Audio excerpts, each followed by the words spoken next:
Welcome all of dear. आजच्या व्हिडिओमध्ये मी तुम्हाला सांगणार आहे गव्हर्नमेंट कॉलेज मिळवण्यासाठी कॅटेगरीनुसार लागणारे मार्क्स. कॅप राऊंड 1 मध्ये तुम्हाला किती मिनिमम पर्सेंटाईल पाहिजे ज्याने तुमचं सिलेक्शन हे गव्हर्नमेंट कॉलेजला होऊ शकतं हे तुम्हाला 100% 101% कळेल.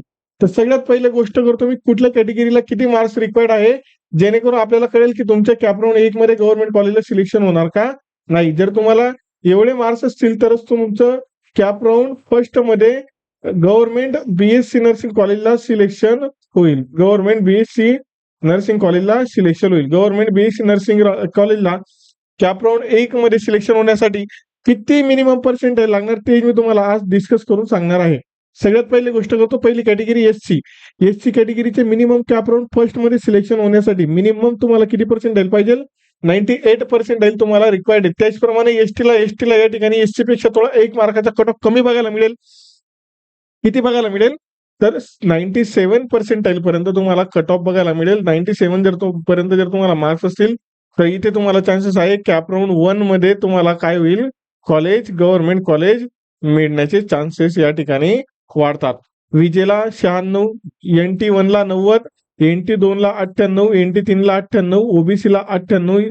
ओबीसीचा कट ऑफ दरवर्षी हाय राहतो. ईडब्ल्यूएस आणि ओपन दोघेही एकाच प्रवर्गामध्ये येतात, एकाच कॅटेगरीमध्ये येतात, म्हणून दोघींनाही 99च्या नियर बाय मार्क्स पाहिजे कॅप राऊंड 1 मध्ये कॉलेज मिळण्यासाठी. कमीत कमी तुम्हाला किती पर्सेंट लागतील ईडब्ल्यूएस आणि ओपन वाल्यांना? आता काही सांगतील सर फॉर्म ईडब्ल्यूएस मधनं भरायचं का ओपन मधनं भरायचं? ईडब्ल्यूएस ला कॉम्पिटिशन जास्त असतं, ओपनला ईडब्ल्यूएस पेक्षा कमी असतं.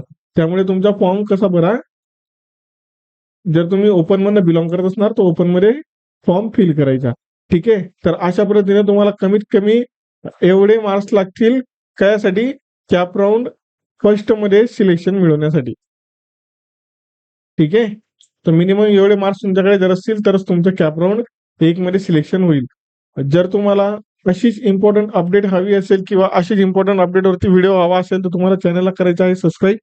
डिस्क्रिप्शन मधनं पालक आणि विद्यार्थी दोघींनीही व्हॉट्सअप ग्रुप जर जॉईन केला असेल तर लवकरात लवकर व्हॉट्सअप ग्रुप जॉईन करून घ्या.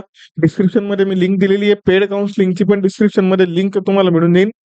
जर तुम्हाला पेड काउन्सिलिंग घ्यायची असेल आमच्याकडनं, आमच्या टीमकडनं, तर डिस्क्रिप्शन मध्ये लिंक आहे.